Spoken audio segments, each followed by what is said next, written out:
Hypocrisy. Hey, what's up, guys? Welcome to Law-Splaining the Interwebs. I am your very late today, I am so sorry, host, Nick Ricada of Ricada Law, a small law firm in central Minnesota. Brief backstory. And this is actually brief. I have a child who has had a little struggle with not feeling well today. And then I had a lady rackets who I hope is not coming down with the same thing, but also having a little bit of trouble. So I adjusted the start time to 11:15 and was still fucking late. I was still late. Anyway, so I do apologize. I was trying to be here by 11:15, but my estimates were off. My estimates were off like a government program. So, that's how my life goes. Okay. Today, guys, I don't know how to approach this. We have a very serious topic. And I try to, yes, I'm going to post these links. I try to approach most things with levity, with humor, with comedy, and a lighthearted attitude. But today is going to start off not like that. Not like that. The first story, the main story we're going to tackle, I don't know how long it's going to take, is the story of a dad in a custody dispute in California. He is man. His former spouse is a woman. They have a child who is trans. I put trans in quotes because it's a fucking child. And you can tell me all day that I'm a bigoted asshole piece of garbage for saying I think that the overwhelming majority, like to the tune of 99.99% of trans children are not trans because they don't even really have a social identity sufficient to determine what their gender identity might be, because we're the people who instill in them as parents and community members what gender normativity is, what social gender roles and constructs are. If you go that route, like if we're going to adopt the language and you say that gender is a construct, well, we're the fucking blue collar construction workers who build out what gender even means.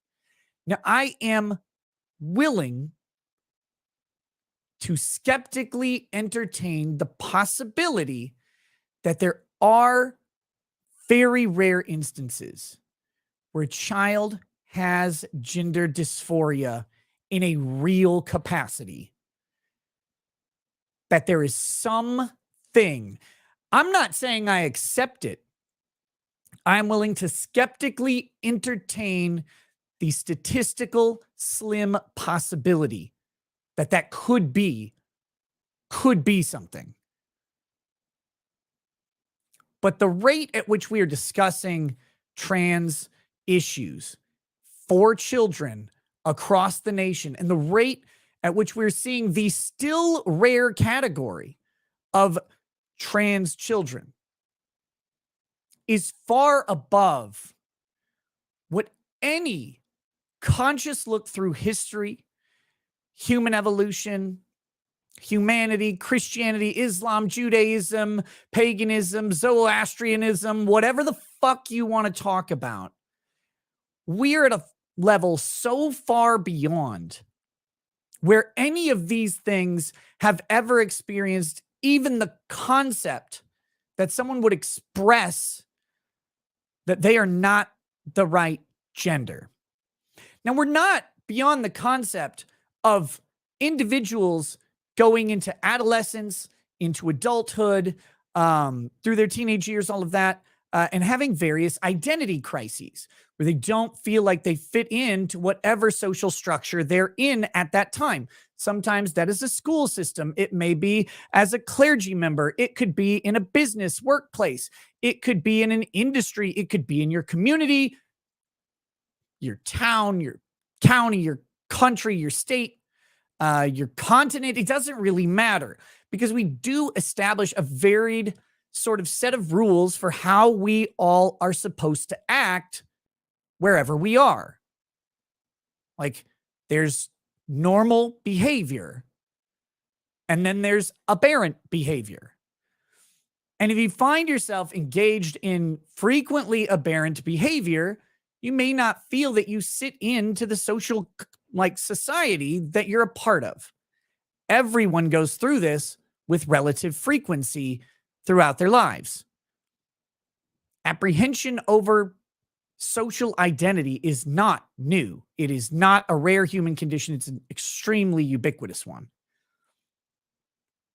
But we are converting apprehension over social structures into insanely rare instances where someone's DNA, I guess, their chromosomes somehow do not match up with their biology. Now, personally, I think maybe this is an offensive take, but hear me out, that any of these things tend to relate to various trauma. So we'll start with the social identity. You get wedgied and thrown in a fucking locker. Well, you have an issue with your social identity probably in junior high and high school if that's the scenario you're in, right? You're a nerd, a dork, you're I don't know, Ben Shapiro's kid or something.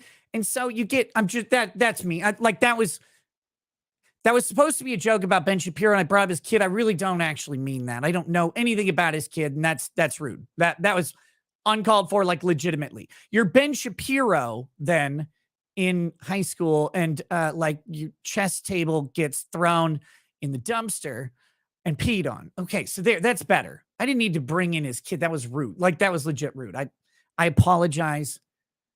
But you're Ben Shapiro and they're like, what up, you squinty little micro machines talking Jew boy? And they throw him in a locker or whatever. And you know that happened 100,000 times. That would happen to him in Israel. That's not even anti-Semitic. That's just anti-Shapiro. So you have an issue with your social identity. Everybody around you starts wearing different clothes styles or listening to, different music. They're looking at girls' tits and you're looking at magic cards or whatever. That was me. That was a self-own. You have an issue with your social identity. And people look at that, and then at some point, the traumas become sufficient to, one, identify the deviance in social identity, and then two, push for some sort of behavioral adjustment. Now, you'll rectify the deviance and fall in line with the social order, or you will choose to continue down the path, or you'll move further towards the rebellion from that social order. None of these are the right answer, but they are how we typically process social identity issues as humans. We do that in stages of appropriateness. We do that in stages of capacity. We do that in stages of thinking and cognition. Are we concrete thinkers? Are we abstract thinkers? Is it the concrete thought of everybody is wearing blue jeans and I'm wearing lederhosen and being thrown into the bathroom wall? That's concrete thinking. Abstract thinking is figuring out why everyone's wearing blue jeans and why you're German. That is abstract. Attaching meaning to empirical reality is not something that children do at the ages of 5, 6, 7 years old. it really does take quite a long time to develop this thing, concepts like life and death and social acceptance. And all of these things they don't just happen when you're born or when you start talking. And it's modeled off of everyone around you. So you could theoretically have societies that completely betray what we would consider gender normative behavior, age normative behavior, socioeconomic normative behavior. If you contain a society in a specific way, you will get results that are aberrant from the globe. Aboriginal tribes, rainforest tribal cultures in South America, various isolated island tribes. They'll develop different social structures because they don't have a different model to realize that their social structure is deviant. That's why you had cannibalism into the 1950s and 60s on Polynesian islands, when everybody else, like, instead of eating people, though, just eat pigs. Tastes the same, smells the same, more meat on a pig, unless you're talking about Tess Holiday. Just eat those. And they're like, oh, you know what? That's good. And we don't get that shaky thing where we shake ourselves to death.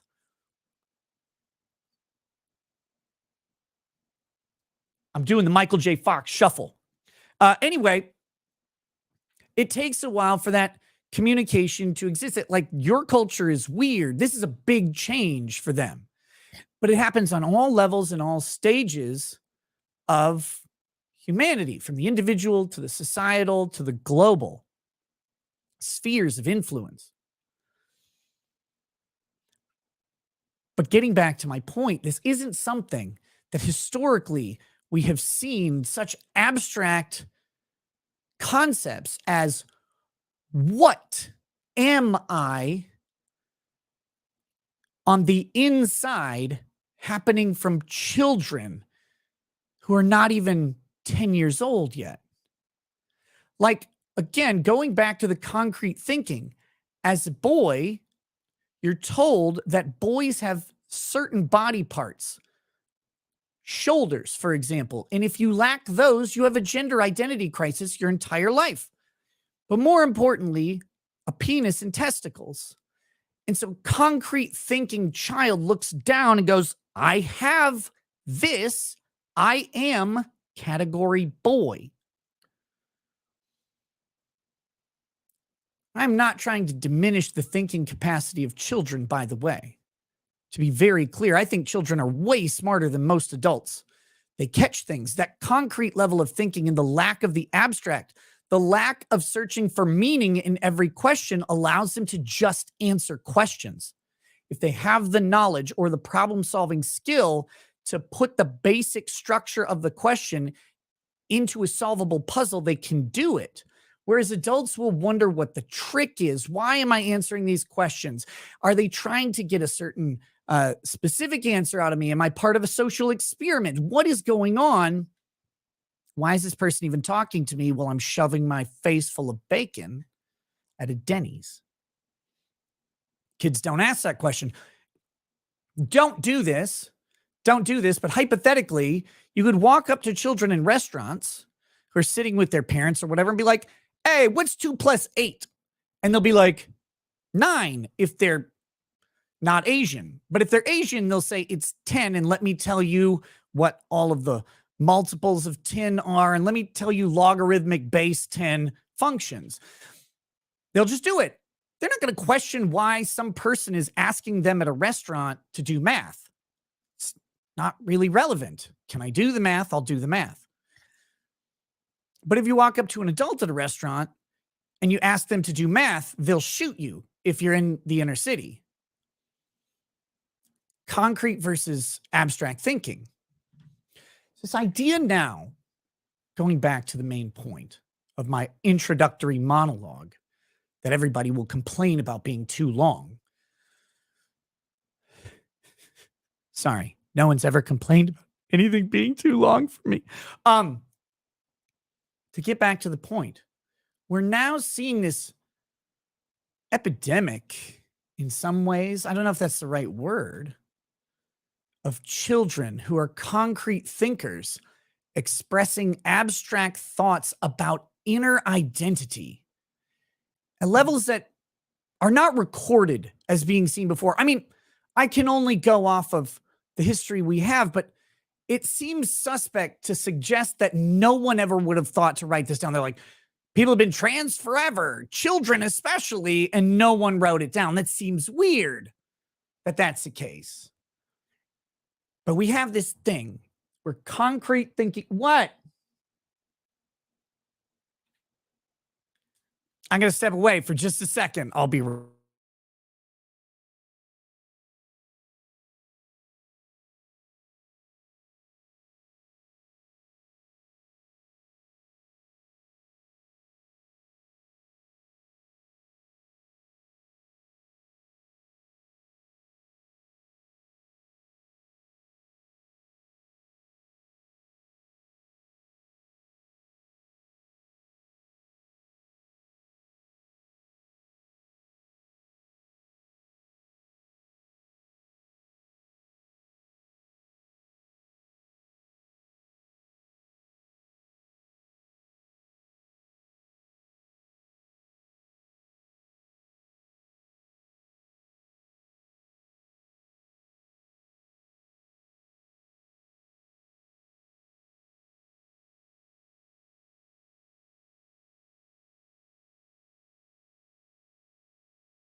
All right. Sorry about that.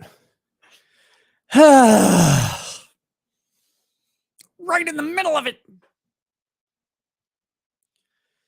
So we're seeing this unrecorded prior phenomena of children who are concrete thinkers expressing abstract thoughts about identity. And it kind of seems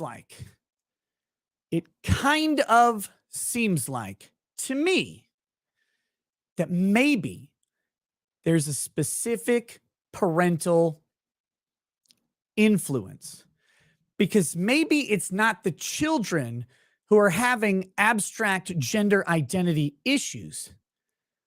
Maybe it's the parenting class that is so desperate for their child to be unique, interesting, socially acceptable in their book club,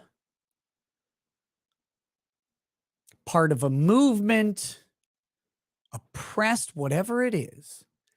It just kind of seems like maybe we need to look towards the abstract thinkers who have a concept of what a gender might be inside versus a biology outside, and how those two things might come to clash versus children who do not have that concept. So I don't remember how we tangented into that from where we were starting, but going back to where we're starting. There's a man divorced a woman in California. They have a child. There's a custody battle. The mother states that the child is trans and needs gender affirming care. The father says the child is not trans, does not need gender affirming care. They go to court over it.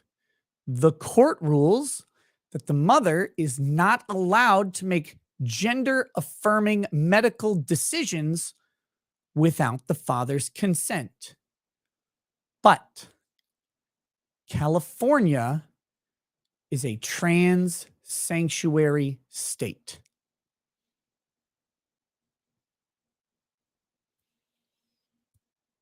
And now we have a dilemma, don't we? Because family law is family law.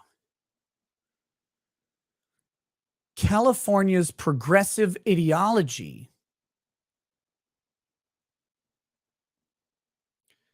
cataloged and expressed through new statutes protecting the rights of trans children to seek gender affirming care without interference of bigoted adults, including parents, are now in conflict.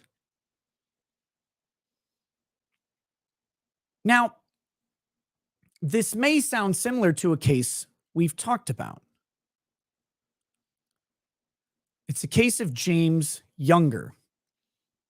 James Younger has a little bit different scenario, but not much. James Younger and his wife divorced in Texas.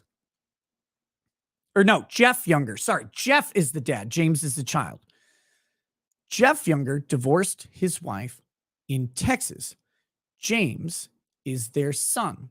The wife says the son is actually supposed to be a girl because the son says that to her. The dad says never has James ever expressed any gender identity issues, wears boys' clothes, does boy activities, traditionally boy activities, sports, trucks, guns, MMA, whatever it may be, falling off of buildings, trying to do something funny. But the judge rules in the mom's favor, awards custody primarily to the mother, but says you may not seek gender affirming care of James without Jeff's consent. And believe me, guys, I do not believe that gender affirming care is the appropriate terminology. It's just an easy lexicon so that everybody watching this, no matter the ideology, will understand what I'm talking about.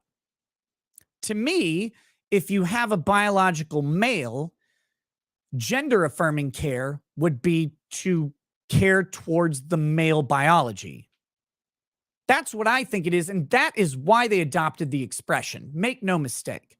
But by now, most people understand that gender affirming care means transing kids. Maybe we'll just say transing kids. So the judge says, listen, bitch, you cannot trans this kid without the dad's knowledge and consent. And he's like, well, that was a win. But the mom then petitions to move James to California away from the dad. The judge grants it, but maintains that she cannot trans James Younger into Luna Younger, which is the alleged name, which definitely sounds like what the child would pick and not what a box wine book mom would pick, but I digress. Now, there is this law that says that states have to abide by the parenting and custody orders of the state where they're made. But at the time that this happened, if you think back, if you were watching the channel back then, I want you to dial it back in your brain a second. Not too long ago, I said, with California being a trans sanctuary state, if I were Jeff, I would be extremely concerned that they will ignore the Texas custody order. And everybody yelled at me in the legal community, says, no, I mean, I'm over exaggerating that, but hyperbole is the spark of making a boring story into a shitty but less boring story. Everybody's yelling at me. No, they have to uphold the Texas order. And I said, do they? Because, like, in theory, they do. But here is always the question with any judicial branch at the state level or at the federal level. What if they don't? What does Texas do to California to make sure Texas's order is enforced on a child who has lived in California for, say, 2 years. I mean, there are theoretical outcomes. Texas has an interest in California enforcing its order. California theoretically would have an interest in Texas enforcing California family court orders. But if they don't, your remedy is to petition the California courts, petition the Texas courts, petition the federal courts, and hope that someone will resolve this. And maybe a federal court will rule in your favor. But what if they do, and then in California, they just don't do it? And everybody says, shockingly, lawyers say this, and this blows my mind, but there's a court order, so they'll do it because they're a court and they'll respect the order of some other court. I mean, we see every day courts on the accusation is thrown about the politicization of the courts from the federal district court all the way up to the Supreme Court means that the political interests of the particular judge are determinative of the outcome despite the legality. So a district court judge just says, hey, you know what? I actually agree with California. Nope, you don't have a claim. You don't have standing to sue. In Texas, what do you care? This kid has lived in California for years now. So California's courts would control if new parenting stuff was brought up, it would be brought up in California, and they'd have to address and overturn the Texas order, but maybe they want to. So why is this Texas court interfering? Now, it's not supposed to work this way, but how things are supposed to work and how things do work are different outcomes. And we don't really know how this issue, where a state has expressed that it is part of the state's mission to provide for transing children. That's never been a thing. Does California have an interest in upholding Texas's order in the face of a quote unquote trans rights issue, which they will determine to be a human rights issue? I don't know that they do. Everybody told me that the court order from Texas will stand.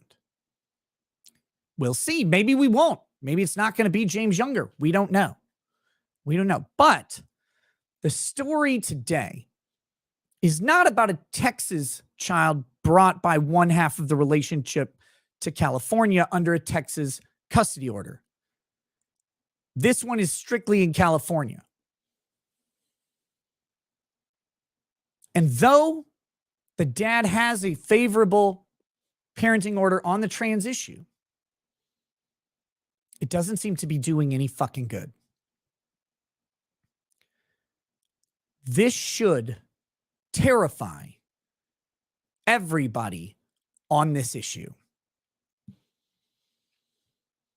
This is a terrifying wake-up call about the reality, the practicality of court enforcement of judicial orders. That's the first story we're going to delve into tonight. And I do not like it. I do not like it at all. I do not believe the traditional mantra that, oh yeah, these, the courts are bound to do whatever. Courts have routinely shirked their boundaries and expanded them. And what do you do to stop them? Texas is not going to invade California. No one in Texas is going to go in and take the kid back like Elian Gonzalez. It's not going to happen unless it's the dad pulling a Liam Neeson. But they're not going to send Texas Rangers to go retrieve the child. It'd have to be California law enforcement who retrieves the child and returns them to Texas. But again, they have a law saying you can't really do that. Okay. So with that, first I want to say thank you to Joe, my man, Good Logic. Welcome to his chat, who are rating the channel. Love to have you here. We've got a deep and heavy show tonight, so get ready. I'm about now, as I've stated publicly multiple times, I have rolled back the liquoring because I was drinking way too heavy all the time a couple months ago. Tonight, going to bend that rule a little bit. I'm not going to drink crazy amounts, but we are going to start, and I'm going to need a little liquor to get through this story.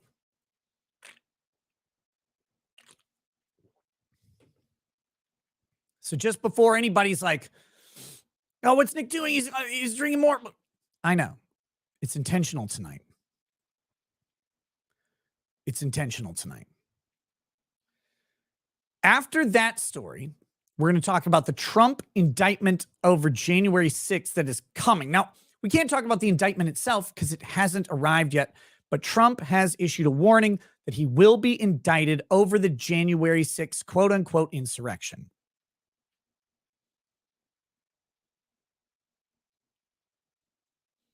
Because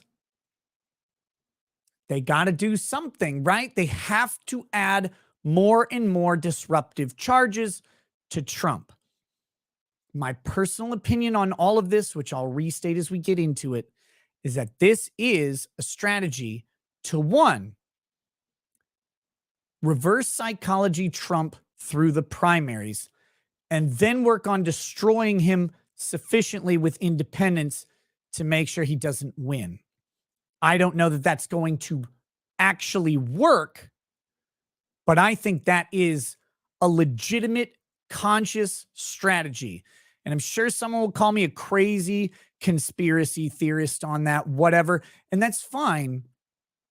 But until I see something different, this slate of charges, one after another, got the January 6th stuff. Now, remember, next month, we're probably going to get charges from Georgia when the grand jury when the grand jury results of the investigation into election interference in Georgia from Donald Trump are revealed. It's supposed to happen on July 24th, if I remember right.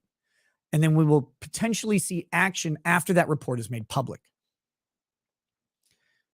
Bam, month after month after month. One prosecutor, then another, one state, federal, state. How far is it going to go? How far do they need to drag this ongoing criminal charges of Trump to affect their election outcome? I don't know. I don't know the answer. This hasn't been done before in this way. But we know that the initial result, the indictments against Trump on like the documents and other issues have they've only emboldened Republican support of Trump. But Republican support of Trump and Trump's ability to carry a popular vote and an electoral vote in 2024 are different. And they have a lot of time to work on that. But I do think they actually want Trump as an opponent. You know, many Trump supporters out there will say, that's dumb. Trump's going to mop the floor with Alzheimer's Biden. And he might.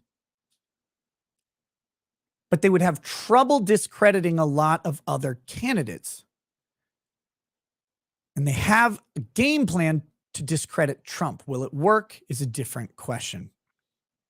But to me, that's what this looks like. If I'm crazy, so be it. I'm fine with that. We may talk a little bit more about some of the January 6th people. I really want to show the story of the woman, the teacher, she's like a middle school music teacher or whatever, who received one of the harsher sentences from January 6th. And she basically told the judge, the court, the other prosecutor, fuck you, you all lied about me. And didn't ever apologize or express remorse. That's conviction. Because almost every defendant for January 6th stuff they've pled guilty or as sentencing was coming up, they said, I'm really sorry. I should not have entered the building. I mean, I don't know what I was thinking.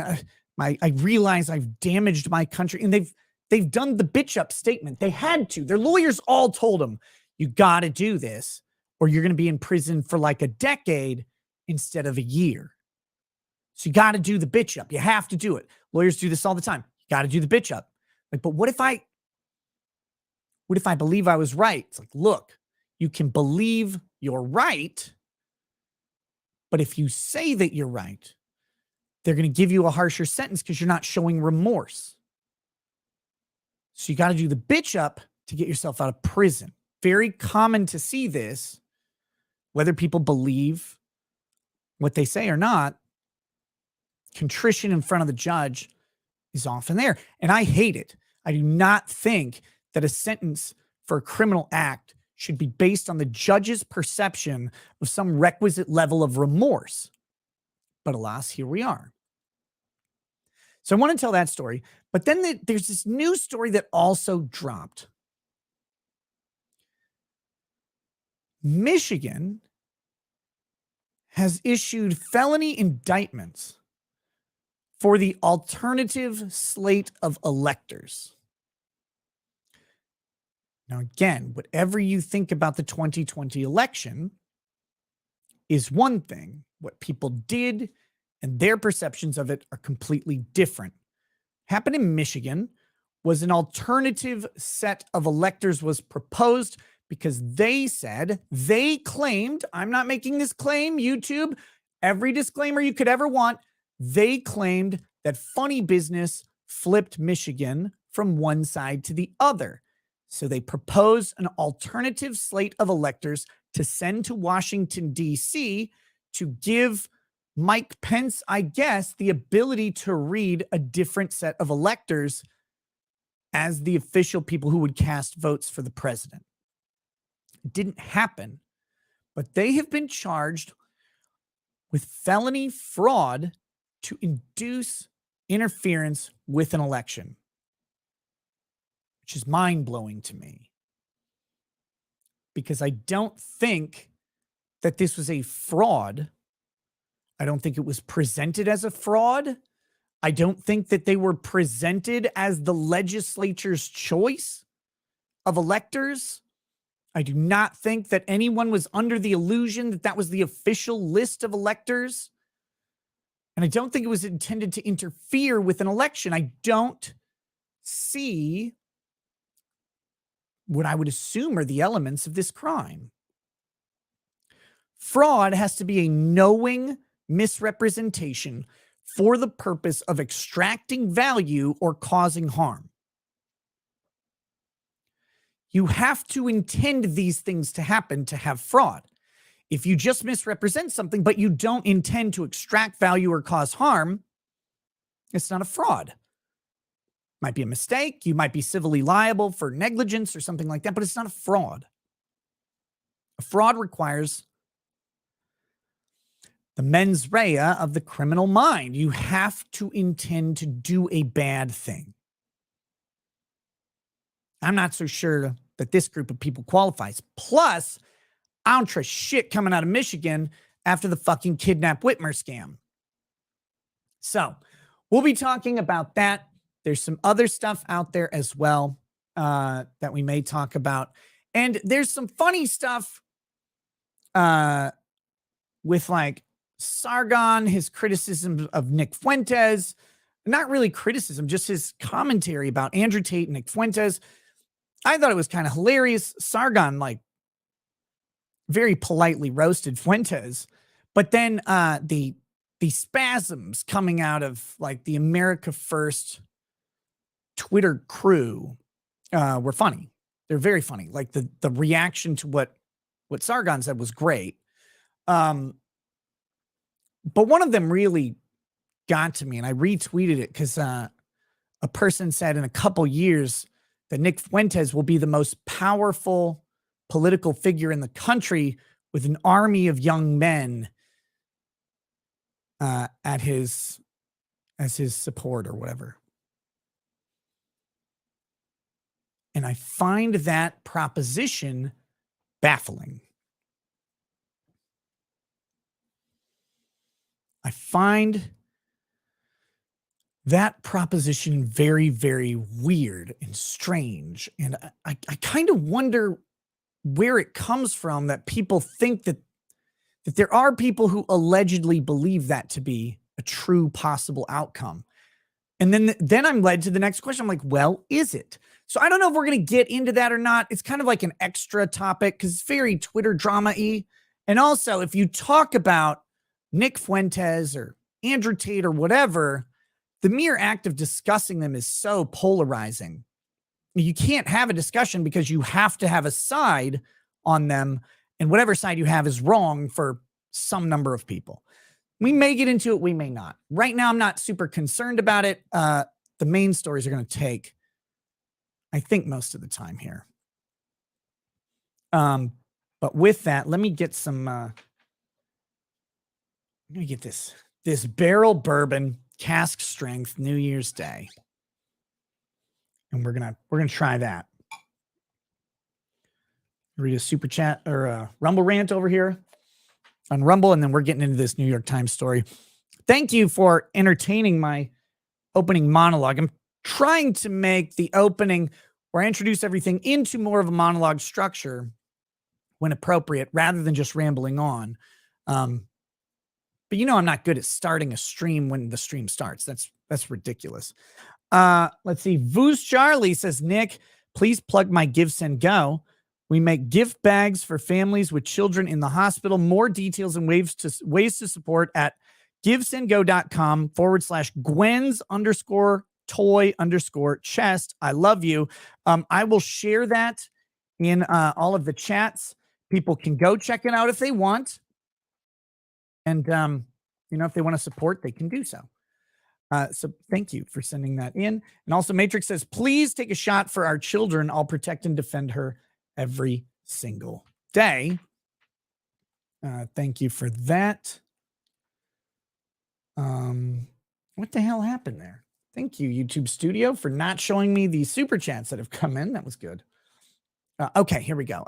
So let me get this story pulled up, and then I'll start delving into alcoholism, because holy fuck, this is an awful fucking story. In my opinion, maybe other people don't think it's awful. I don't know. Rid of that. Okay, here we go.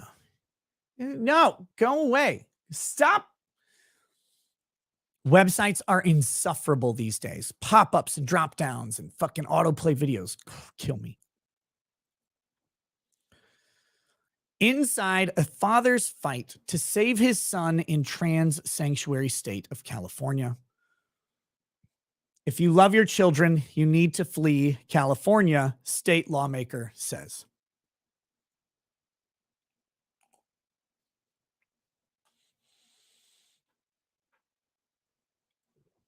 All right. Here we go. Woo! That's good bourbon. That is good bourbon. After a state family court severed Ted Hudico's joint custody from his trans-identifying son, the California father was left twisting inside a legal straitjacket while his son underwent a procedure that even violated a California court order protecting the child. A scenario countless parents across the U.S. might face, given the state's commitment to being a sanctuary state for underage sex change procedures, he says. Now, I was on, and before you get mad at me about this because of the person, I was on The Dick Show this past week. We records on Sunday. I think it was released, might be released today. It was either released yesterday or today.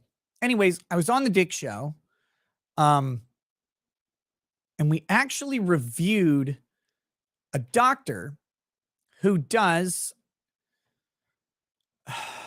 adolescent and child gender reassignment surgeries. And the things this doctor said should infuriate anyone and everyone in regards to protecting kids. Because the doctor basically said, we actually don't have any literature at all about how the long-term effects of this goes or even the right way to do the surgeries. They're just kind of feeling them out. And it's insane. It's insane that this is the economy that's being built around this concept of changing the biological realities of children and what they have to do, because these children, not to get too gruesome and too into it, but for a male to female transition, they need a certain amount of tissue to create the interior tissue of the new mock genital organ, right? Children have not gone through puberty and that area is not developed. So they have to go grab it from somewhere else. To me, that seems like an issue. I don't know. It doesn't seem like that's the right thing to do. And then to hear the doctor say, oh, by the way, this is what the doctor's passion is doing, is this surgery.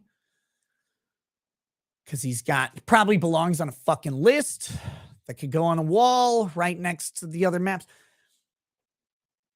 To hear the doctor then follow that up with, and we don't actually know the best way to do it because there are no published journals on it. None. Zero.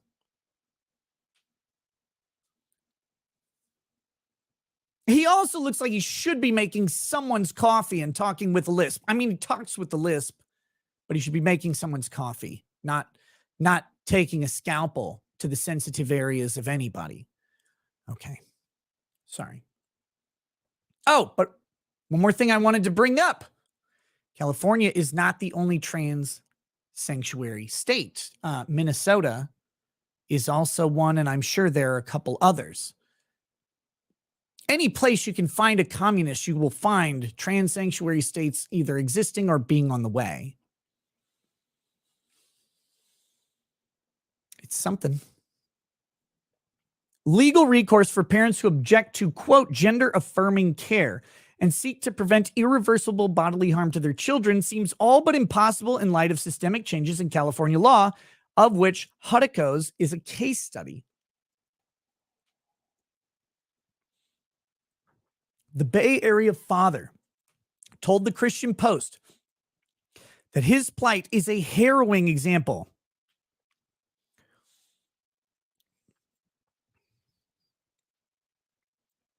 Oh, sorry about that. His plight is a harrowing example of what other parents across the U.S. can expect to happen if their child who's struggling with gender confusion moves to California. Last September, Governor Gavin Newsom signed Senate Bill 107 into law. In the Golden State, minors can obtain experimental puberty blockers, opposite-sex hormones, and body-mutilating surgeries, effectively creating what some call a trans sanctuary state. And we saw these pop up very recently as a popular sort of movement. I do think it began in California, but it is spreading like AIDS across liberal states throughout the U.S. And look, I know there are plenty of Democrat people, center leftists, whatever, who do not agree with trans and kids. They're like, what? I mean, like, that's a step too far, though. Like, that doesn't make sense. Can we just, like, we don't need to do that to kids, though. Like, they want to protect trans rights of adults and stuff like that. I'm in the group of people where I'm like, once you're 18, I don't care what you do to yourself at all. Like, I don't see why I have any say or the government has any say. You're 18. You have mental capacity to make decisions that affect the rest of your life. The moment you turn 18, go for it. I wish that the drinking age would go down to 18. I wish the voting age would go up to 38, personally. But, you know, that's my opinion. It doesn't really matter. But yes, you're seeing these everywhere. And this is a real concern.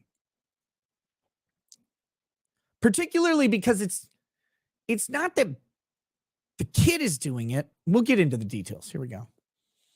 That law, which went into effect in January, amended California's Uniform Child Custody Jurisdiction and Enforcement Act, UCCJEA.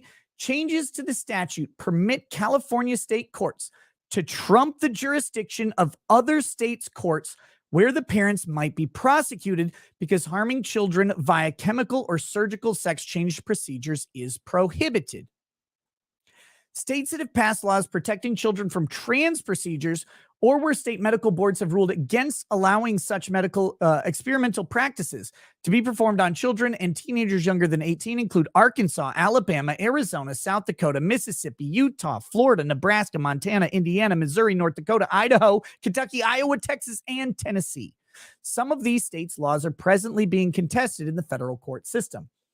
A handful of other states have introduced similar legislation this year, and the status of those bills remains pending. Concurrently, progressive-leaning states such as Vermont and Minnesota are going in the opposite direction and are either considering or in the process of enacting laws similar to California's to become a sanctuary state for trans sex change procedures. What appears to be emerging is an extremely fractious culture war, dividing deep blue and deep red states in this matter. Quote, especially if it becomes an intersection with the family court situation, Hudiko stressed. Family courts, he adds, are a giant racket. And this is true. Because while most courts ostensibly act on a set of legal principles that are written down in statutes, family courts use a different standard that is very flexible and fully within a judge's discretion. It's called the best interest of the child standard. Now, that is no standard at all. There is no standard best interest of a child. It's a case-by-case basis made by ascertaining the relevant facts and then a judge deciding based on expert opinion and advice what the best interest of the child is in this situation. And if you don't see the room for manipulation, bias, error, prejudice to come through, I don't know what to tell you. But when a judge gets to determine what is best for the child and that becomes law for that child, you do not have a legal standard. You do not have a system that is intelligible that someone can have predictable results from. You don't have one. That's why family courts are a giant racket. Now you combine this with this very scary notion of a medical procedure that would normally require a doctor taking a look at facts and making a determination for the health of someone, intersecting with a cultural movement and politically motivated doctors, mental health professionals, judges, child advocates.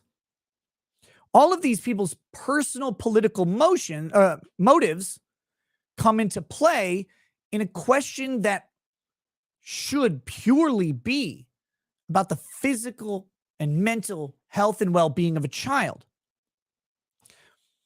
But if your prejudice is that there are trans children and the only way to affect their mental and physical health is to affirm their trans status, well, then your decisions are not actually being medically based. They're being politically based. They're based on your preconception over this contentious political issue. Because I have not seen any evidence that says that a child who expresses a gender identity conflict is discernibly and empirically better off by affirming that conflict through puberty blockers, hormone therapy, and eventually trans surgery. I've not seen data to actually support that. And I don't think there is enough data to even make the claim in a serious nature. I mean, sure, people make the claims. Of course, I claim anything. But this isn't a medical decision. It's a political decision. It's impacted by lobbying groups. It concerns quote unquote human rights issues, which means we're well out of the realm of politics. And we're now into the realm of societal expression, acceptance, restrictions, rights, government intervention, human autonomy. None of those are medical decisions about a child's well-being. Our courts aren't equipped to deal with this. Our courts are equipped in some ways to deal with parents who refuse to get chemotherapy for a child who has, a cancer that if they get chemotherapy, the odds of them living dramatically increase. And if they don't get them chemotherapy, the odds of them dying dramatically increase. And you then come at this intersection of religious beliefs or traditions versus a state's interest in protecting the child. And that's a balancing act. People can have different opinions on that. But that is a clash of rights without a medical question behind it. The medical answer is that the chemo has a higher percentage significantly of providing for the long-term health of the child than not doing the chemo. But we have a belief tradition question, again, conflicting with the state interest in protecting children generally. We say, where do these meet? That's a different question of philosophy, but the medical question isn't at issue there. With the transing of children, it is at issue. The medical question itself is at issue. We don't have solid data that these surgeries and these procedures are actually beneficial in the long term when they're done to children. Because we haven't been doing them to children all that long. It's been controversial since it started. Now, we've been doing it to adults, and there's probably data around what's done with adults, but that's not children. They're vastly different.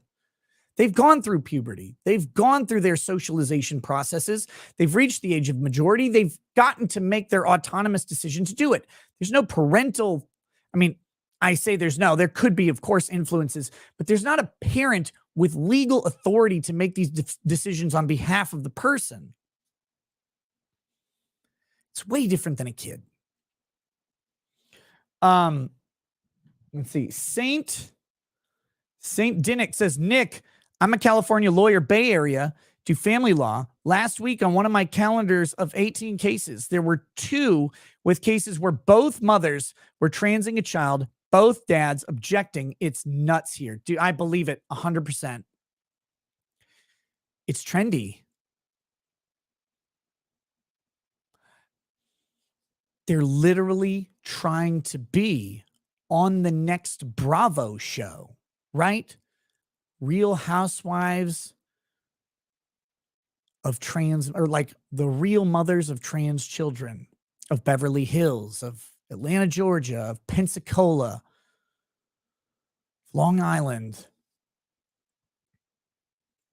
The real single mothers of trans children it's like the show, the glitzy glam. It's trendy. They're a Chanel handbag.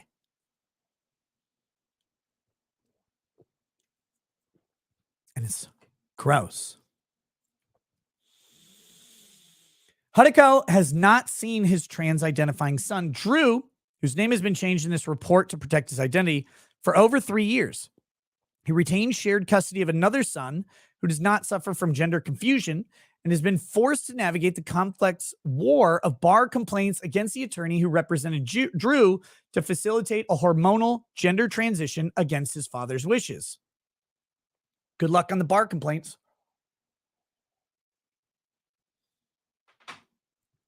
One down. In 2020, California Superior Court Judge Joni Hiramoto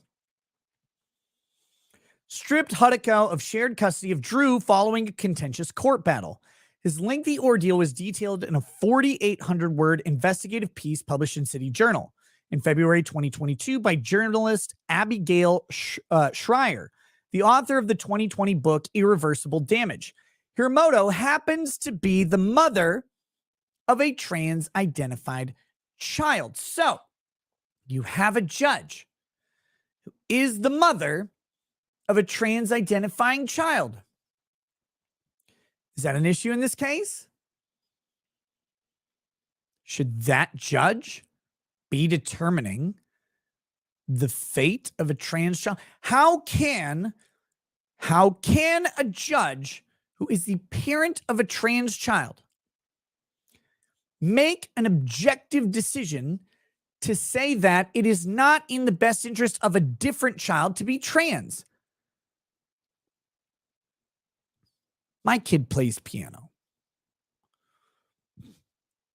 If I were a judge and I said that the pursuit of music and piano specifically is not in the best interest of a child,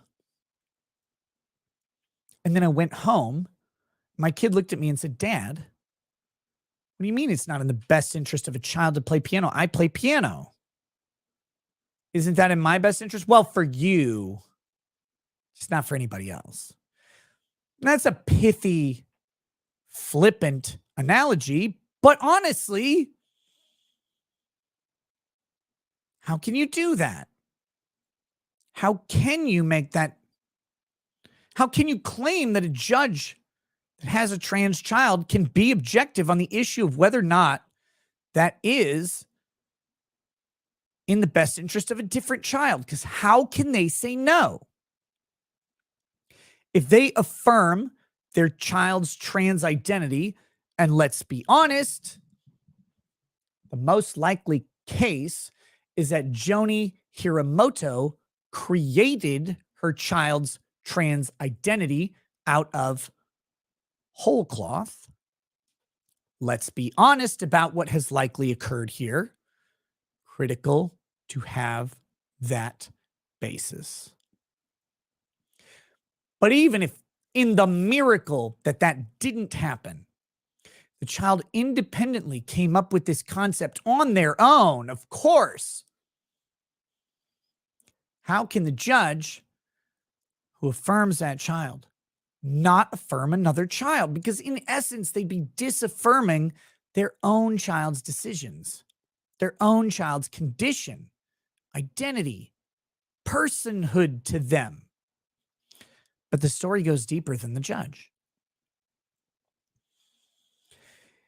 Hiramoto happens to be the mother of a trans-identified child, but it was her appointment of Daniel Severin Harkins, the minor child's counsel, because kids get appointed someone to represent their interests. In some states, it's a guardian ad litem. In other states, it could be a full attorney. In some states, it could be both and. In some states, it's both or, right? So who knows? Who Hudiko says undermined him at every turn. That was, as Schreier put it, the final nail in the coffin of his parental rights. Documents shared with the Christian Post reveal previously unknown details about Harkins's identity and his role in the case. For example, in an August 3rd response to Hudiko's complaint to the California Bar Association, Deputy Trial Counsel Mark Harvey of the California Bar referred to Harkins 17 times using the feminine prefix Miss and is repeatedly referred to with female pronouns she and her. Until then, the Hiramoto appointed minor child's counsel had been referred to with male identifiers, and there had been no indication that the lawyer, who is a man, was experiencing gender discordance and himself identified as a female. So now, not only do you have a judge with a trans identifying child, presumably the judge would be affirming of this child's identity. The judge appoints a lawyer to represent the interests of the child, and the lawyer is also trans. What do you think the outcome of this case will be? Do you think that the trans lawyer and the trans affirming judge parent are going to say that the best interest of this child is anything other than transitioning? Is there anyone out there who thinks, no, they'll be completely objective on the issue and they'll just make it based on the facts?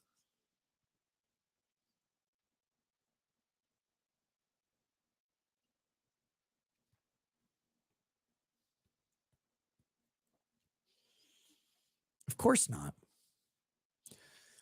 Now, this is an extreme example, though. The critical thing here is because people are going to say, well, it's not always going to be this judge and this guy, gal. It's not always going to be them. That's true. It's not. It's not. You're not always going to have a judge with a trans kid, and you're not always going to have a trans lawyer. But that doesn't matter.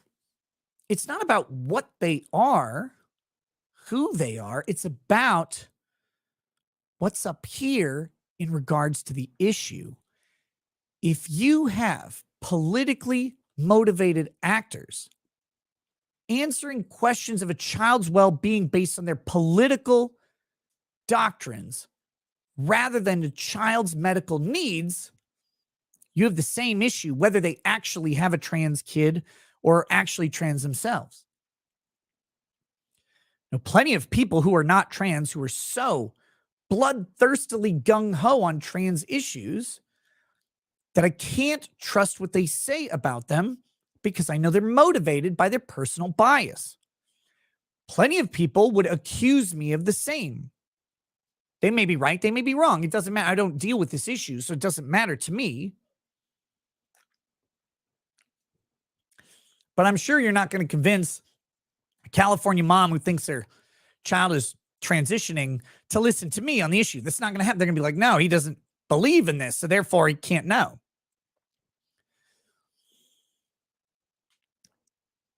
The courts aren't supposed to be subject to this political ideology, but on this one, the entire issue is ideology. Okay.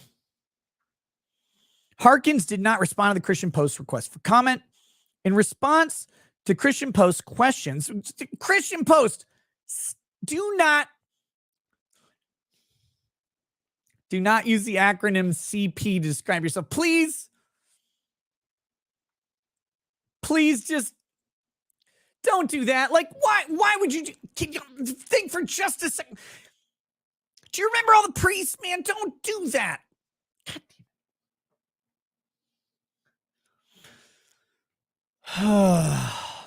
Hey, did someone say Vices is in the chat? Hey, Vices, how you doing, brother? You stay out of my business, boy. Stay out of my business, Jeff. I'll tie you down, peg you, and decapitate you. You know what's coming. Okay. All right. We're going to move over to Rumble in just a minute here. We have to basically, we're going to have to move to Rumble to talk about January 6th and the election shit. We're going to have to. But I want to get through this issue on YouTube because I hate that I often get cut off, because we cut it off at about an hour into the YouTube show. And then, I kind of want to finish the topic, especially on this one. In response to Christian Post's questions about this case, the California Bar Association said in an emailed statement that it has, quote, no authority over any local, state, or federal courts or the judges who oversee them, and it cannot share or confirm any personal details of any licensed attorney other than what is available on their attorney profile or via any publicly available discipline reports. The bar added that it could not find any discipline reports for Harkins. Hudiko now retrospectively wonders if this had been hinted at during the custody hearing in June 2020, when Hiramoto first announced her intention to appoint Harkins as his son's attorney. Court transcripts show the judge mentioned Harkins' transgender experience and that he had special training, but she did not clarify what experience or training actually meant. Hutiko, after initial setbacks, requested that the California bar grant an extension of the investigation period for good cause pursuant to several provisions outlined in the California bar's rules of procedure. The response letter from Harvey characterizes Hutiko's complaint as pertaining to Harkin's, quote, duty to perform legal services on his behalf, when Hutiko maintains the crux of his grievances about a code of ethics violations, none of which were ever addressed. If the California dad's case is indicative of the prevailing trans sanctuary state climate, parents with similar complaints about the minor child's appointed counsel in the family courts are unlikely to get traction with the California Bar Association. In fact, only a minuscule number of lawyers found guilty of misconduct ever face repercussions. According to the state records, Appendix A in the California State Auditor's Report shows that from January 2010 to November 2021, 221,185 complaints were filed against lawyers for malpractice. Only 2% resulted in disbarment and 2.8% resulted in suspension. Now, let me add to this, though. When people lose, they file malpractice claims, either against the lawyer that represented them or the lawyer that represented the other side. The overwhelming majority of malpractice claims are actual bullshit. These statistics don't mean shit in regards to what is actual malpractice and worthy of disbarment or suspension. And what they should have done is found how many instances of wrongdoing were found out of that 221,185 complaints, and then done an analysis of how many of those resulted in disbarment or suspension. 0.2% received public reproval, and 0.1% resigned with charges pending.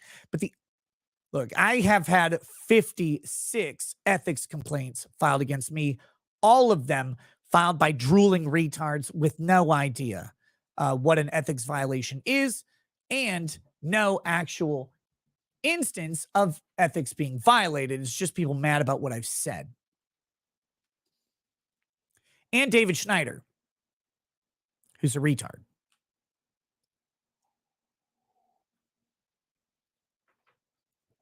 So for me, though, 56 complaints have been filed. 0% have resulted in anything.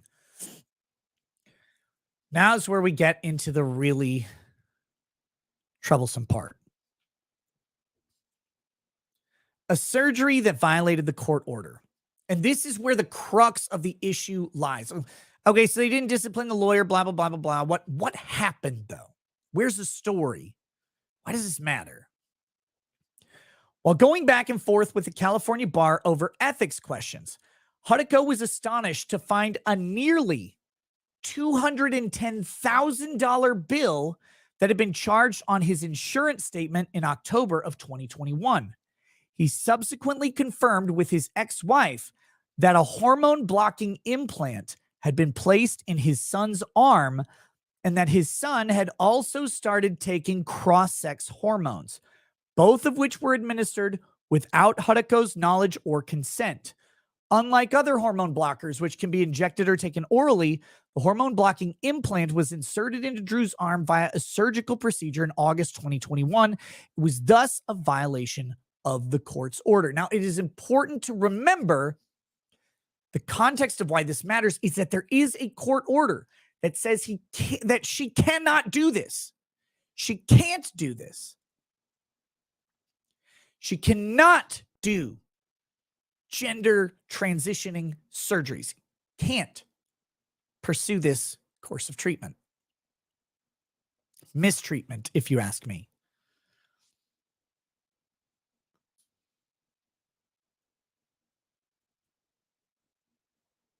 I've got to sneeze. Lately, this has been happening to me, and I cannot do it. Like, I get 80% of the way to the sneeze, and I can't get there.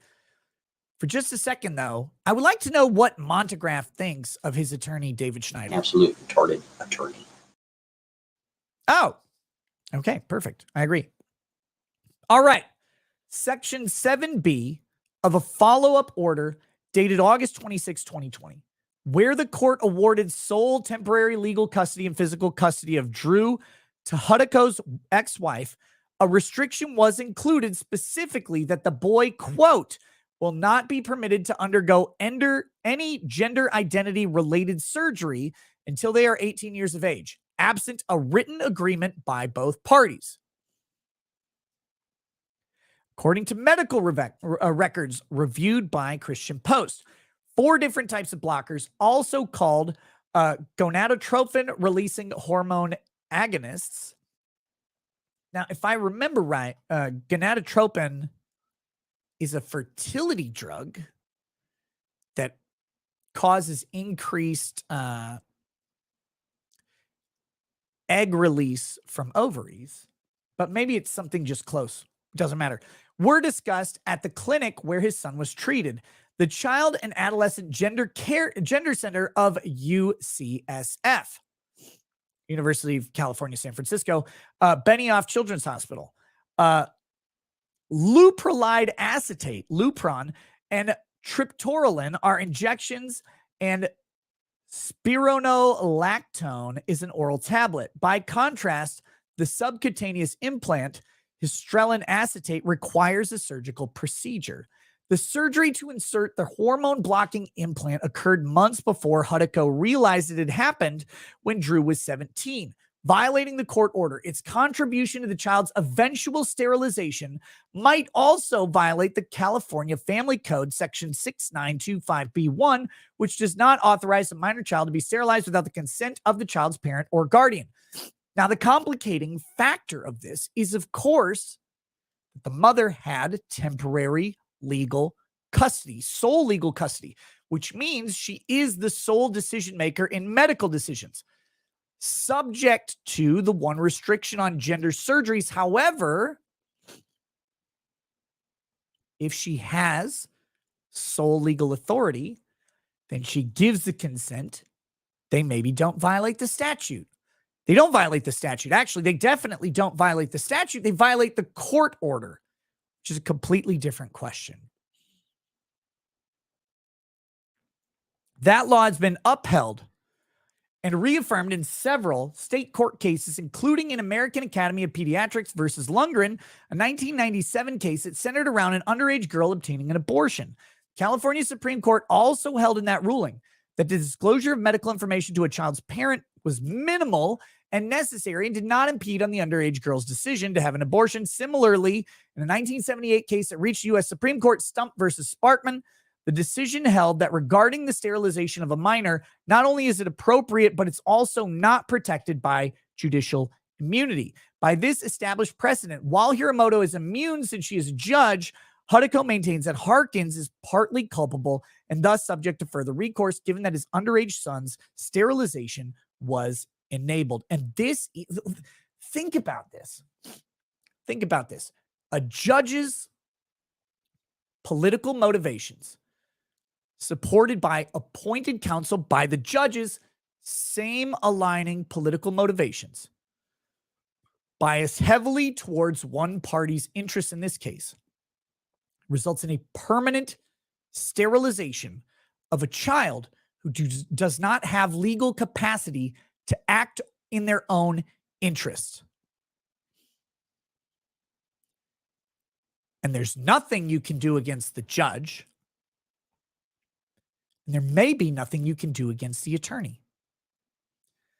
But who cares what you can do to them? Your child has been sterilized without their ability to consent. Why is 18 the age of consent for damn near everything? It's a debated topic. Hebephiles and pedophiles may argue that the age of consent must be lower, whatever. This is not that type of consent. We're not talking about that. But we generally recognize nationwide and more increasingly so Western civilization-wide that 18 is a convenient trend line to determine that people have had enough life occur to them that they can make legally binding decisions in their own interest or disinterest. It's not always true, right? Lots of 18-year-olds are fucking stupid. Lots of 15-year-olds are fucking smart. But we just decide that 18 is a time they can make these decisions. They can vote. They can join the military. They can take out debt. They can sign up to encumber themselves. We grant them the recognition of their legal capacity. We say, you no longer need a parent to do this. The reason we do that is because we take very seriously the amount of burdens and encumbrance that someone can place on themselves with this capacity. If you gave it to a 9-year-old, who knows what they would do? Mortgage a house and buy Yu-Gi-Oh cards or something stupid? 9-year-olds do weird stuff. But we determine that 18 is where they get the capacity to do this. Prior to that, not only do they need a parent's consent, but their capacity is disregarded.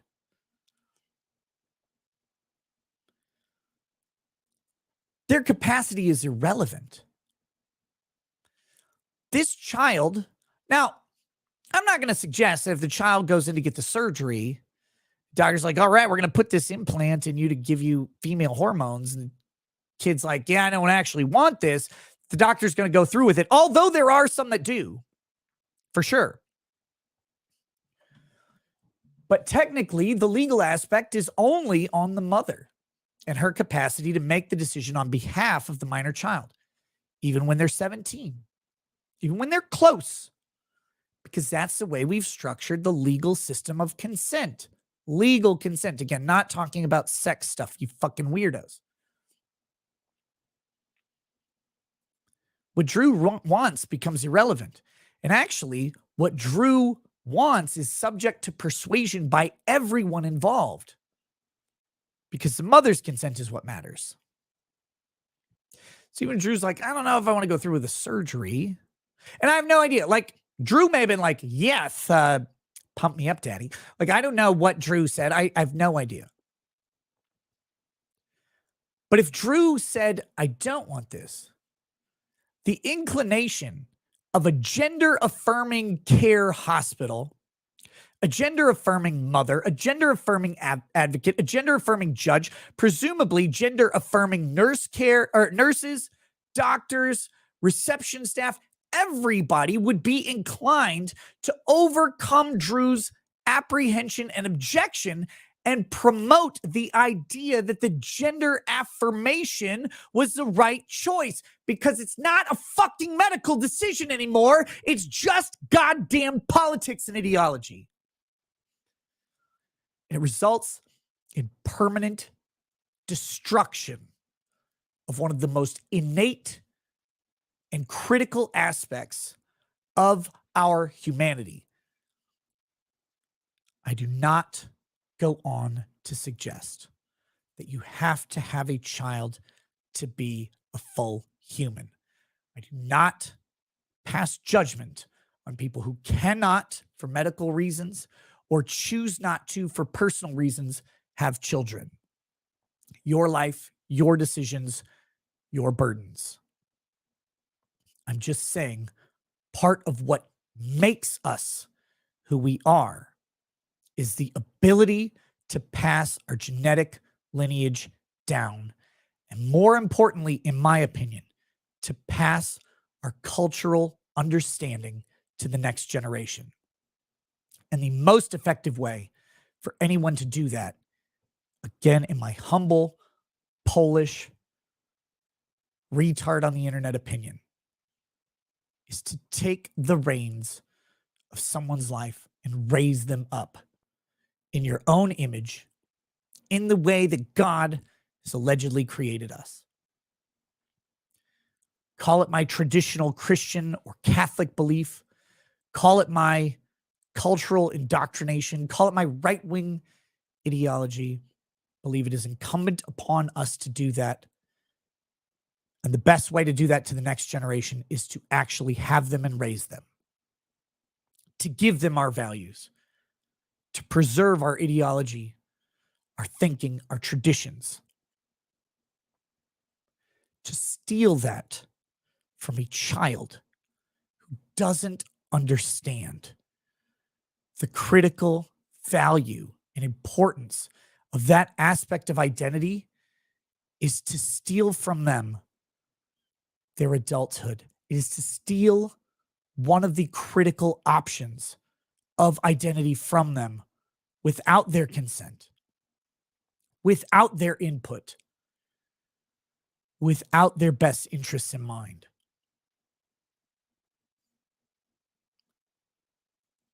To think that we not only allow the robbery of self,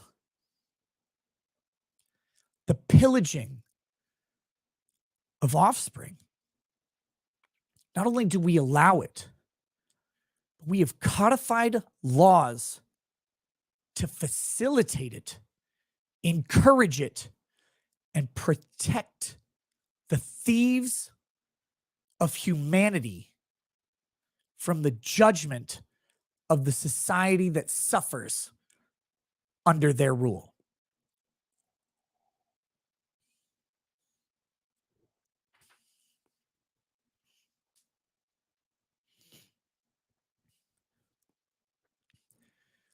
It is akin to having a store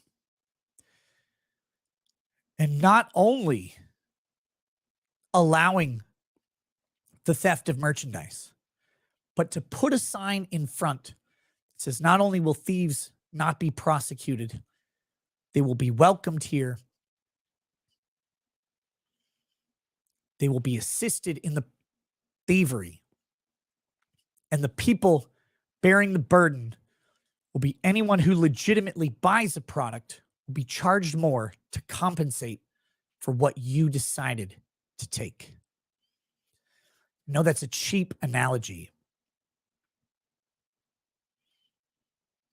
But it is a theft. It is a theft from the victim, and the children are victims. It is a theft from any person who objects. It is a theft from our traditions and our culture. And it is a theft from the next generation who could have had something different, but it was taken by someone who would not be impacted by that decision. They got to make it, and True never will.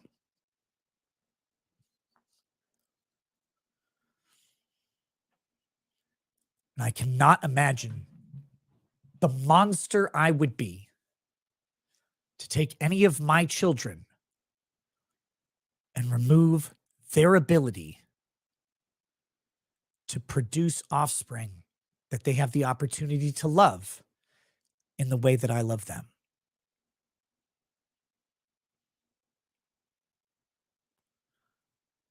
Whatever their expressions might be at any point in life, I cannot condone the thievery of their future.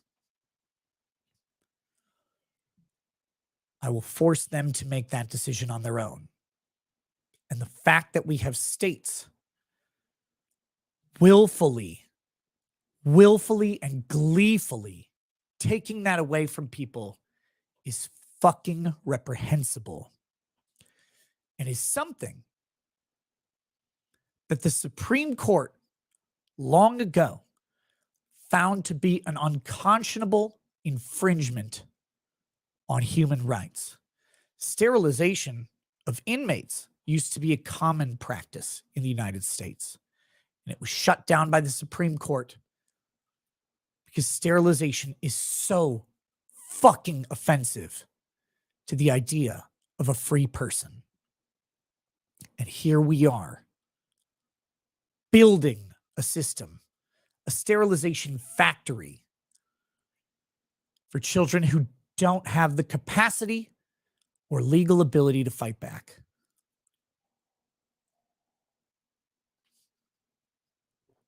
On that note, I hear one of my offspring complaining about something, and I don't know what it is. I will be right back.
All right. I apologize. As I stated at the beginning of the show, part of the reason I was late, one of my daughters has had a stomach issue all day. Actually had to take her to the doctor. Doctors don't have answers unless you do a massive amount of tests. And even then, they may not have answers. So the balancing question is always, well, nothing's dire. Do you do the test and further agitate the child, like blood work and ultrasounds and CT scans and shit like that? Or do you just say, let's watch the symptoms and see how they go? One of the two things, right? I'm the kind of guy who's usually like, let's treat this in the way that it appears versus what I fear it might be. And let's watch, make sure things are okay. However, you still at the end of the day have a sick child. So I do apologize. My poor 8-year-old woke up screaming because she'd fallen asleep earlier. Normally, I have her go to the bathroom right before the show, and then she sleeps through the night. I tried to wake her up, but she's been kind of sick all day and very tired. She didn't want to get up to go to the bathroom before the show, so she got up now to go to the bathroom. Everything is good. And now she's sleeping by her siblings, and they're keeping an eye on her. They will get me if needed. But I was like, I hear a child crying, but I can't tell from in my office where they're coming from. So I had to kind of discern that. I thought it was a different kid at first, but they're all fine. Those rotten kids are sleeping well, like normal children. Why? Don't they know that their job is to not sleep? Anyway. Thank you for bearing with me. KK Winkle, I'm closing on my house this week. I'm adulting too hard. Someone stop me. Dude, ownership of a house or ownership of a mortgage on a house is a huge step. Congrats. It's a nightmare that you get to experience firsthand. So anyway, best wishes to you. Do that adulting very hard. All right. God, I wanted to finish this, but it's really fucking long, so we got a whole lot left. So we're going to go ahead. I didn't want to move to Rumble before finishing this, but even if I had not stepped away for 6 minutes or whatever it was, we wouldn't have been able to finish this on YouTube. But I do have something. That I desperately want to talk about right before we leave. Because there is a solution for all of this. There is a solution for all of these things. There's a solution for people who want to trans kids. There's a solution for judges who support this. There's a solution for appointed attorneys. There's a solution for the lawmakers, most importantly, who want to steal the future of this country from our children through the deranged, lunatic desires of box wine book club moms and self-important social chameleon dads. Because dads are not off the hook on this. There's a bunch of these people who have their own social status in primacy over their children's physical and mental well-being. Millstone? What am I, a barbarian? I'm going to tie a millstone to their neck and throw them in the fucking sea? What is wrong with you? I would never, ever suggest anything so crude and barbaric. Much better than that. I have a diplomatic, legal, political, majority-approved solution for these monsters. And that is the Tack Right Mini Chainsaw. Right there, baby. Tack Right knows indictment.com. Get yourself a handheld chainsaw and solve handheld physical size, but society-wide political size problems. I'm not saying how you do it. I'm just saying that one of these things, and really it's the therapeutic nature of using it. It's the idea of taking a chain blade to something and severing it from something else. It gives you a primal sense of masculine release. Now, is this a masculine looking tool? Only if you're Asian. For everybody else, they're like, it's a little short though. But fear not. Fear not. The fact that you can grab this thing, you can keep it handy. You can keep this in the console of your car, for example. And at the needed time, you pull it out. No big deal. It goes with you. It has a portable 88 volt, I think that's what that means, lithium ion battery, which will allow it to carve through several around the house jobs that you may have to deal with this thing. Now,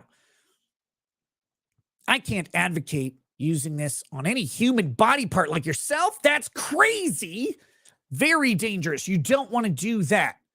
But if you have like a small limb to remove from a tree, for example, it could not remove like a burly, right-wing, gym-laden limb, but more like a limp, sickly, never been into a gym before tree limb that you might have around the house.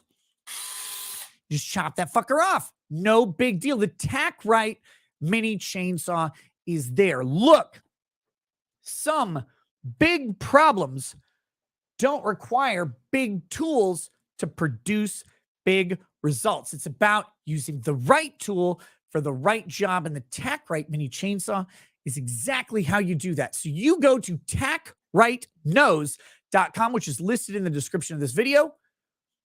Order yourself one of these little bad boys. They're really fucking cool. And despite my failure in demonstrating its use on a plastic bottle for all sorts of reasons, they are actually really good on, trees and small woodworking projects around the house. If a chainsaw is what you need, but you don't want to get out like the 3-foot chainsaw, it's gas powered and all the shit that you got to do to get it started. You gotta have the clutch on, you gotta pull on that thing, and then you gotta release the chain guard brake, and you gotta rev it a couple times and kick it back into the normal ignition and rev it a little bit more and then let it idle. But if you don't do it right, it shuts off and you have to do the whole process again. You know what I'm talking about. This guy, plug in the battery, blam, chop whatever the fuck you want straight away. If you have those small jobs around the house, it's perfect. tackrightnose.com. Look, not to get too into this, because I'm pushing this thing a little hard. Is actually the name of my sex tape. But also on the chainsaw, I just want to point out one thing. They're really not that expensive. $100, make a great gift for a dad, brother, someone who has a residence with like a couple bushes and trees, but they don't need a big chainsaw. This thing's actually really good. Great Father's Day present, great birthday present, great Christmas present. If you buy 2 or 3 of them, you get progressive discounts on them. And they're $100 a piece. I think they come down to like $70 a piece if you buy 3 or more at a time. They're fun. They're cute. People like them. They give you a sense of satisfaction, and they do get jobs around the house done. Consider checking them out. Everyone I have given them to is gleeful when they get it, and they're gleeful when they report on how they got to use it. So, tackrightnose.com. Get yourself a mini chainsaw. With that, we're going to read the YouTube chats. We're going to move to Rumble. We're going to finish this horrific fucking story of a state hell-bent on stealing the future from children at all turns. I'm only 2 drinks in. We're about to have a third, and we'll see where we go from there. All right. Matrix says, please speak for our kids. They're untouchable. Unfortunately, they're not. This is something I get the sentiment. I really do. I get the sentiment of why you say our children are untouchable, but I want to be very clear and very honest. Our children are extremely vulnerable. Now, I'm not going to make the hyperbolic statement that it's more dangerous for our kids now than ever. That is not true. That is not true. Child mortality rates are way down historically. But the dangers they face are very, very real, and they're not so tangible. In the past, it was child death from illness, child death from circumstance, accident. Those things still exist, but we've mitigated those really well. Instead, we have replaced them with child life-changing trauma from the political war being fought by parties who will never feel the pain inflicted upon those children.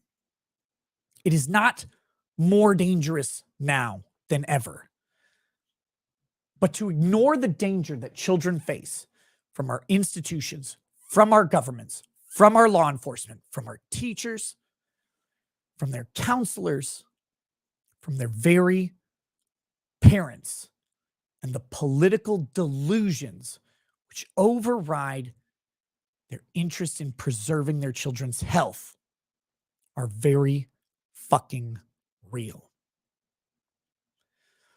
I'm going to say something controversial here that cuts both ways. Again, I am not a person who rejects the possibility that there is some medical interest in a very small percentage of people having some sort of issue that may not be politically expedient from my perspective. I'm willing to skeptically entertain the possibility on a limited basis. But those cases are exceedingly rare, exceedingly special, and should be dealt with all of the caution, concern, and skepticism requisite in preserving a child's health, well-being, and humanity as long as possible and under all circumstances necessary before any drastic steps are made to impede on any of them. That is not the society we live in. That is a societal ideal that we should chase.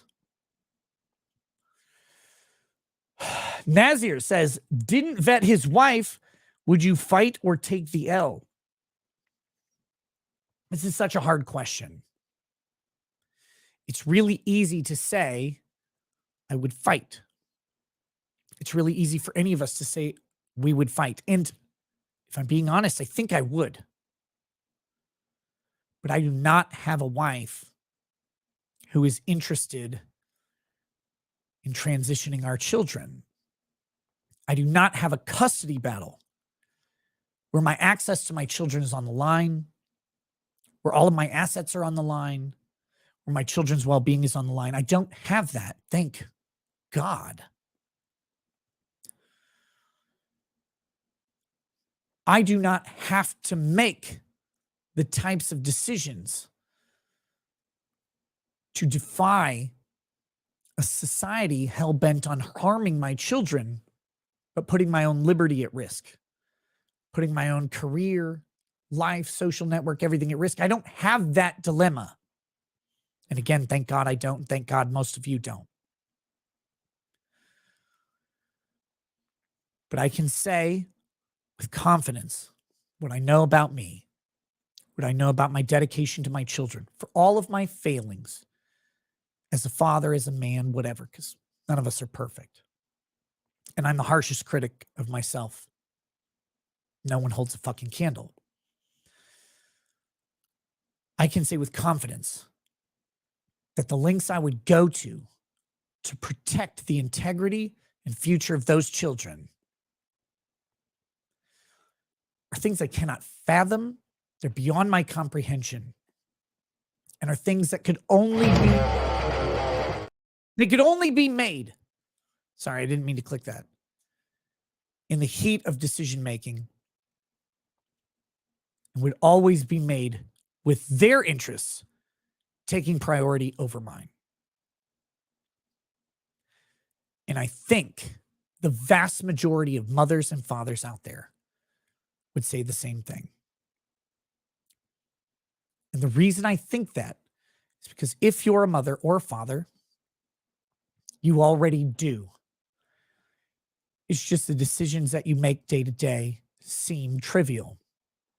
But you sacrifice your schedule, your sleep, your money, your food, your job opportunities, your travel opportunities, time with your spouse, time with your parents, time with your friends. You sacrifice all those already in the interest of your children every single day. I have no reason to believe that any of you or myself would suddenly go, well, I've given up everything for them for years, but now I'm not going to fight. Can never know, but I think most of us would feel that way. Okay, Luca the Vile. I've had gender issues and struggled with dysphoria all my life from seeing my father as a drag queen as a kid. Good masculine role models seem rare. They seem rare because they're rare for you. For other people, they've had good masculine role models in abundance. And to them, the opposite seems rare. I'm very sorry you drew a short straw on masculine role models. They're out there. They're out there. Do not be taken in, please, by online commentators in the manosphere space in the man space. That includes me, I guess. Don't be taken in by us. Find a personal mentor, role model. Find them. Ask them. Men love teaching other people shit that we know. We love it. It's baked into us. Mansplaining's a thing because it's awesome. Because guess what, fucker? You have to listen to us when you ask a question. Find a mentor. Apprentice in life with someone. Learn to drink beer, whiskey, cigars, whatever. Learn to fish, drive a boat, change the oil on a car, whatever you're going to do, and you're going to learn a lot of life on the way. Find a masculine role model that you want to emulate.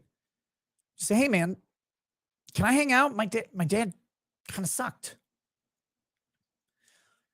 I need to learn how to do some shit that he never taught me. Find them. They're there. Churches are great ways to do this. Social networks, whatever.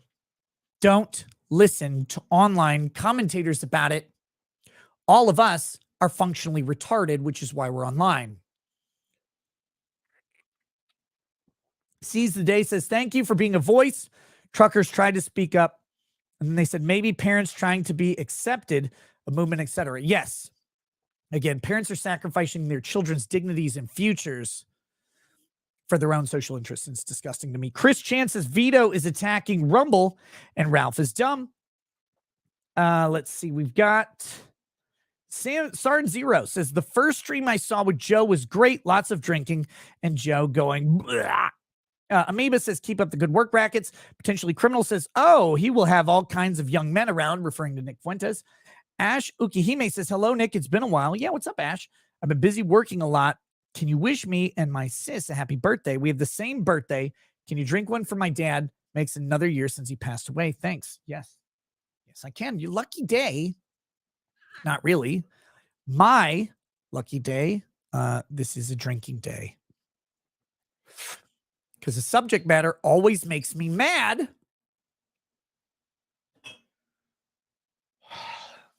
And the liquor helps me funnel that away from just pure rage into depression. Ash, happy birthday to you and to your sister. May you guys enjoy and revel in aging a year with a unique opportunity to age together. Enjoy every day that comes until the next birthday, as they're all special. They're limited opportunities. Take advantage of them. And finally, a cheers to your dad. Another year since he passed away. What the fuck? These fucking StreamYard buttons. Another year since he passed away.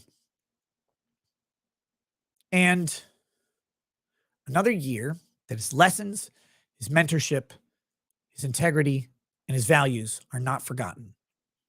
The sign of a good father, the sign of a children who miss him dearly. Cheers. X says, call it what it is. Cross-sex imitative genital surgery. Toshiyar says, it would be great to get a lawyer's perspective on WPATH's gender standards of care, which is designed to get around lawsuits. I have no idea what that is, but I'll try and remember to read up on that. A Big Dummy for Life says, likely done so they can suppress and kill off such communities, but that's also a huge maybe. Eclipse Warlord says, that's because you are a true parent. Thank you. Phantasmagorical says, Nick, I love you. Hashtag save the children. And really, I know it's cliche to say think about the children. I think it's overused in a lot of instances as regards to like popular media and stuff like that. There are times where people say save the children. It has nothing to do with children, everything to do with them. But as a general principled matter, my value system, which I don't care where you think it comes from, and I'm not going to claim some title to try and lure people of that persuasion in. I'm just going to say my personal belief, my personal value has long been, if you are dissatisfied with culture, society, politics, the most critical thing you can do is to create at least a portion, at least an island, a bastion, a fort, a fortress of the next generation, and instill the values you think are critical, that you wish to preserve in that generation. For me, it is faith, it is family, it is creativity through art, expression, or general labor. It is a work ethic. It is a focus on compassion for the people around you so that they may aspire to be who you are. Those are the ethics, morals, and values I want to instill in my children. There are other ones. Those are core. Those are critical. And all of them are under attack. With that, speaking of being under attack, my channel is under attack, and we are going to Rumble. I will see you over there. Again, we have, like normal, a 20-second stinger that is definitely not stolen, and that will facilitate our transition over to Rumble, which is a free speech platform. We will finish this topic about trans and kids, and then we'll move to January 6th, an election talk that YouTube has so hated for years, despite pushing a very particular view on all of those things. If you do not join us on Rumble, I will see you tomorrow on YouTube. I believe I will be joining Nina Infinity before my show tomorrow. And then I hope Joe is available on Thursday, where I will join his channel before my show on Thursday. If you don't come to Rumble, sayonara, motherfuckers. Have a good night. Peace. Peace. Until it is time for peace to end in service of our children, our values, and our very lives. For the thousands in attendance and the millions watching around the world, ladies and gentlemen,